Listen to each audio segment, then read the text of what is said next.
Hello दोस्तों, इस video में मैं जो भिन्न भिन्न शब्द होते हैं जिनके अर्थ अलग अलग होते हैं जबकि उच्चारण में समान होते हैं। तो चलिए दोस्तों, ऐसे 20 प्रश्नों को इस वीडियो में मैं शामिल किया हूँ जिसके कि दोनों के अलग अलग अर्थ निकलते हों। तो चलिए दोस्तों, पहले प्रश्न की तरफ बढ़ते हैं और पहला प्रश्न है हमारा कि श्रुति सम।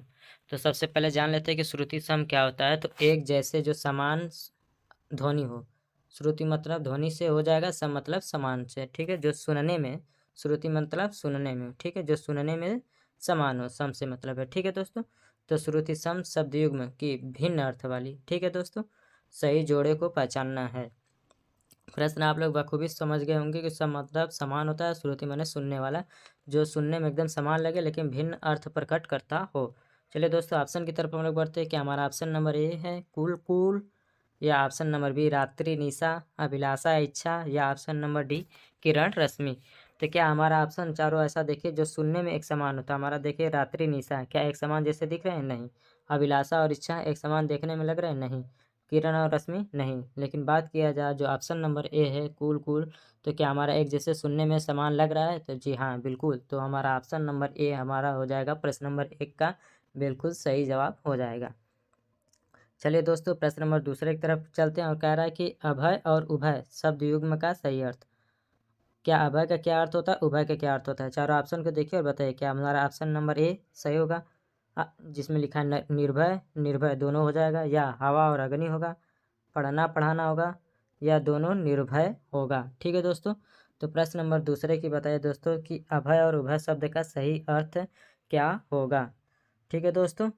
तो जो 2 नंबर प्रश्न है, अभय का जो होता है अभय मतलब बिना डर के, तो निर्भय हो जाएगा। तो हमारा जो पहले वाले का हो जाएगा तो निर्भय, ठीक है। उभय यानी कि जो दोनों में हो उसको उभय बोलते हैं। तो हमारा ऑप्शन नंबर क्या हो जाएगा? ए सही हो जाएगा दोस्तों। थोड़ा सा बारीकी से समझिएगा, ठीक है, और समझ में आ जाएगा कि इस प्रश्नों को कैसे हम लोग हल करते हैं।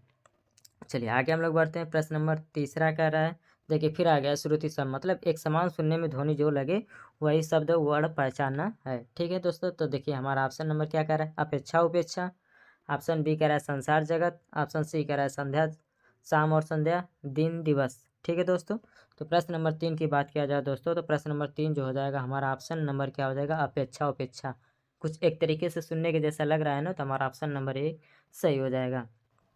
चलिए प्रश्न नंबर करा अली अली शब्द युग्म का सही अर्थ है, ठीक है। क्या कंधा हिस्सा, भौरा सखी, दमन दामन, या दसन दर्शन होता है, ठीक है दोस्तों। आपको चारों ऑप्शन में से बताइए कि ऑप्शन नंबर 4 में कौन सा सही हो जाएगा। प्रश्न नंबर 4 में कौन सा सही हो जाएगा? तो दोस्तों जो हमारा ऑप्शन नंबर बी है भौरा और सखी, ये सही हो जाएगा। जो अली का अर्थ होता है, जो अली का अर्थ होता है वो क्या होता है? तो भौरा होता है। और जो अली होता है वो क्या होता है? तो सखी होता है, ठीक है दोस्तों। तो इस तरीके से आप पहचान लीजिएगा, इसका अर्थ भी जान लीजिए। ये बार बार परीक्षाओं में पूछे जाते हैं, बार बार परीक्षाओं में बार बार आते रहते हैं, ठीक है दोस्तों। चलिए प्रश्न नंबर 5 कह रहा है कि शब्द युग्म के सही अर्थ भेद का चयन कीजिए।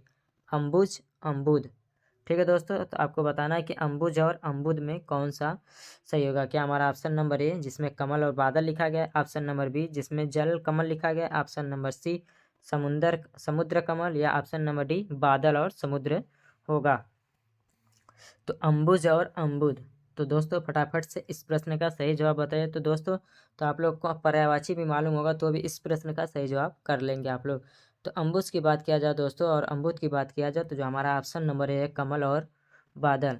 आप लोग जानते हैं कि जिस शब्द के अंत में ज वर्ण आ जाता है वो हमारा क्या हो जाता है? तो कमल से संबंधित हो जाता है, और जो द आ जाता है तो क्या हो जाता है? तो बादल से संबंधित हो जाता है, ठीक है दोस्तों। चलिए आगे हम लोग बढ़ते हैं। तो 5 नंबर प्रश्न का जो सही जवाब हो जाएगा क्या हो जाएगा? हमारा ऑप्शन नंबर ए कमल और बादल सही हो जाएगा। प्रश्न नंबर 6 का युग्म शब्द की कौन सी जोड़ी सही है, ठीक है।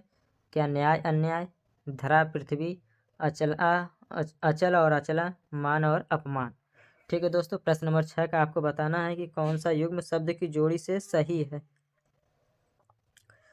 तो 6 नंबर प्रश्न की बात किया जाए दोस्तों तो जो हमारा ऑप्शन नंबर सी है अचल और अचला, ये बिल्कुल सही है।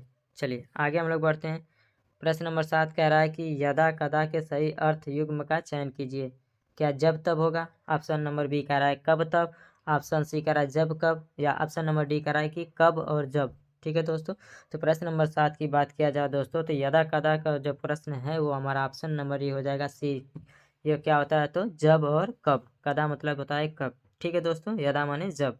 ठीक, तो 7 नंबर प्रश्न का क्या हो जाएगा, तो ऑप्शन नंबर सी सही हो जाएगा। प्रश्न है, दिन दिन शब्द युग्म का सही अर्थ है क्या। दिवस गरीब होगा, या ऑप्शन नंबर बी करा है गरीब और दिवस, या ऑप्शन नंबर सी सुबह गरीब, या ऑप्शन नंबर डी दोपहर गरीब। ठीक है दोस्तों, तो 8 नंबर प्रश्न की बात किया जाए दोस्तों, तो जो 8 नंबर प्रश्न हो जाएगा हमारा ऑप्शन नंबर ए सही हो जाएगा, सही। ठीक है दोस्तों, जो दिन होता है वो दिवस से मतलब होता है, और जो बड़ा द पे बड़ा ई की मात्रा दिया वो गरीब में लिखा जाता है। गरीब का दिन कुछ इस तरीके से होता है, ठीक है दोस्तों, और ये दिवस दिया रहता है। ठीक है, तो हमारा 8 नंबर प्रश्न का क्या सही जवाब हो जाएगा, तो हमारा ऑप्शन नंबर ए सही हो जाएगा। ठीक है दोस्तों, चलिए आगे की तरफ हम लोग बढ़ते हैं। प्रश्न नंबर 9 कह रहा है कि सही अर्थ वाला शब्द युग्म कौन सा है। कह रहा है कि ऑप्शन नंबर ए जो आकर है, आकार है उसका खान और आकृति होता है। कुल कूल वंश और शीतल होता है।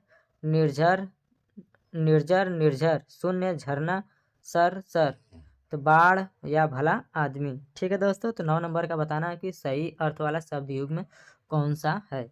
तो दोस्तों जो प्रश्न नंबर 9 है उसका जो ऑप्शन नंबर ए दिया हुआ है, जो आकर देखेंगे तो उसका अर्थ होता है खान, और जो आकार देखेंगे तो इसका अर्थ होता है आकृति।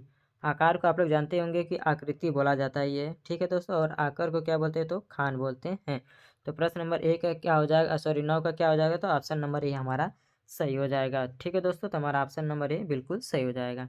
चलिए प्रश्न नंबर 10 कह रहा है कि नियत और नियत शब्द युग्म के सही अर्थ भेद का चयन करना है। ठीक है दोस्तों, ना पे छोटी ई की मात्रा ना पे बड़ी ई की मात्रा, बस फर्क इतना है।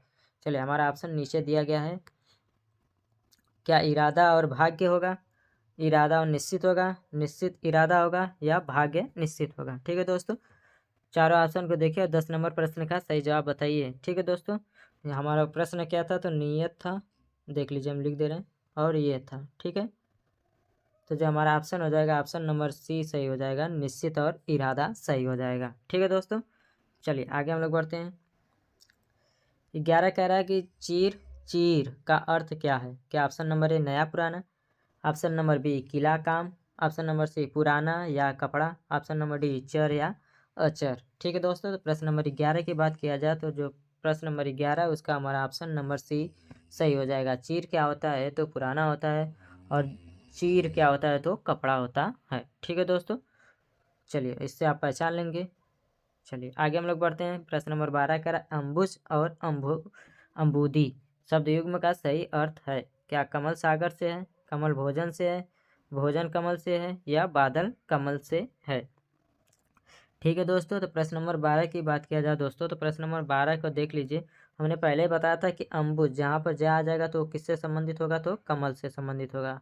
जिस शब्द के अंत में जो वर्ड जा आ जाएगा तो कमल से हमारा संबंधित हो जाएगा। तो देख लीजिए पहले वाले में कमल कहीं है, नहीं दिया, इसमें भी नहीं दिया, इसमें भी नहीं दिया, तो हमारा सी और डी तो ऐसे ही प्रश्न ऑप्शन जो है कट जाएगा, बचेगा ए और बी। अब पूछ रहा है कि अम्बुदी, अम्बुदी का क्या अर्थ होता है, तो क्या होता है। अब हमारा ऑप्शन में ए में बचा है सागर, बी में बचा है भोजन। ठीक है दोस्तों, तो 12 नंबर का क्या हो जाएगा, तो अम्बुदी का अर्थ होता है सागर, तो हमारा क्या हो जाएगा, हमारा ऑप्शन नंबर ए कमल और सागर सही हो जाएगा। चलिए प्रश्न नंबर 13 कह रहा है कि मंदिर मदिरा युग्म का उपयुक्त अर्थ वाला युग्म कौन सा होगा।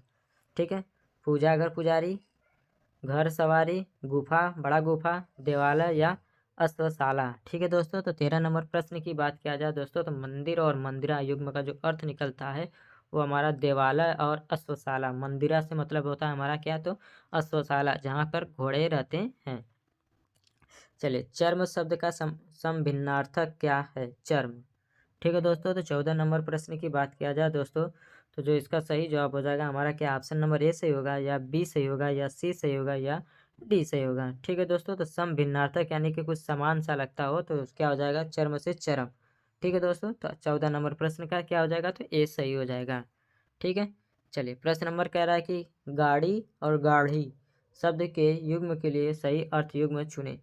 यान और गहरी होगा, या गहरी यान होगा, गिरी निकाली होगा, या निकाली गिरी होगा। तो प्रश्न नंबर 15 का दोस्तों बताना है कि गाड़ी और घाड़ी क्या सही होगा। ठीक है दोस्तों, तो गाड़ी आप लोग चलाते ही होंगे, तो इसमें देख लीजिए यहाँ पर यान दिया है, तो बिल्कुल गाड़ी को ही यान भी बोला जाता है। तो और यान देखिए किसी में नहीं दिया है। ठीक है दोस्तों, तो हमारा ऑप्शन नंबर ए ही में दिया है, तो हमारा ऑप्शन नंबर ए सही हो जाएगा। आप लोगों ने सुना होगा वायुयान, रेलयान। ठीक है दोस्तों, तो ये क्या हो जाता है, तो हमारा 15 नंबर प्रश्न का ऑप्शन नंबर ए सही हो जाएगा। चलिए 16 नंबर कह रहा है कि निम्नलिखित में कौन सा आधी व्याधि शब्द युग में आधी का अर्थ है। ठीक है, बस आधी का बताना है। क्या मानसिक कष्ट, आधा पागलपन, या अधकपारी जैसे रोग, अधकपारी जैसे रोग। ठीक है दोस्तों, तो 16 नंबर प्रश्न का बताना है कि आधी का क्या होता है। तो आधी का जो होता है तो मानसिक कष्ट होता है। क्या होता है दोस्तों, तो मानसिक कष्ट होता है। चलिए प्रश्न नंबर 17 कह रहा है शब्द युग्म पर्यंक के सही अर्थ का चयन करना है। क्या तड़ कीचड़ होगा, तक पलंग होगा, तक पलंग होगा, या समग्र पीड़क होगा। बी और बी 2 बार दे दिया है। ठीक है दोस्तों, तो 17 नंबर प्रश्न का आपको सही जवाब बताना है कि क्या होगा। ठीक है दोस्तों, तो 17 नंबर जो प्रश्न हो जाएगा तो हमारा बी और सी दोनों सही हो जाएगा, तक और पलंग दोनों हो जाएगा। पर्यंक का मतलब होता है पलंग और पर्यंत का मतलब होता है क्या, तो तक। ठीक है दोस्तों, चलिए कह रहा है अनिल और अनल शब्द युग्म का सही अर्थ है। क्या आग हवा होगा, हवा आग होगा, हवा जंगल होगा, या जंगल आग होगा। ठीक है दोस्तों, तो अनिल और अनल की बात किया जाए तो दोस्तों हमारा 18 नंबर प्रश्न का जो सही सटीक जवाब होगा क्या हो जाएगा, तो बी वाला ऑप्शन सही हो जाएगा। अनिल की बात किया जाए तो अनिल का मतलब होता है हवा। क्या होता है, तो हवा होता है। वही अनल की बात किया जाए दोस्तों तो आग होता है। ठीक है दोस्तों, क्या होता है, तो आग होता है। चलिए प्रश्न नंबर 19 है, आखिरी है, कह रहा है शंकर और शंकर शब्द युग्म का सही अर्थ है। क्या शिव, मिश्रित जाति का, मिश्रित या शिव, सारा शिव, शिव या सारा। तो 19 नंबर प्रश्न की बात किया जाए दोस्तों तो शंकर भगवान का जो लिखेंगे तो हमारा शिव का क्या हो जाएगा, तो ऑप्शन नंबर ए सही हो जाएगा। मिश्रित जाति युग हो जाएगा इस शंकर का, और इस शंकर की बात किया जाए तो शिवा हो जाएंगे या शंकर महादेव हो जाएंगे। ठीक है दोस्तों, तो इस प्रश्न में 19 प्रश्न थे। अगर वीडियो पसंद आई हो तो दोस्तों लाइक शेयर ज़रूर कीजिएगा। चैनल पर अभी नए हैं और सब्सक्राइब नहीं किए हैं तो चैनल को सब्सक्राइब ज़रूर कर लीजिए, बेल आइकन को प्रेस कर लीजिए, जिससे कि हमारी आने वाली सभी वीडियो का नोटिफिकेशन आप तक पहुंचती रहे। धन्यवाद दोस्तों।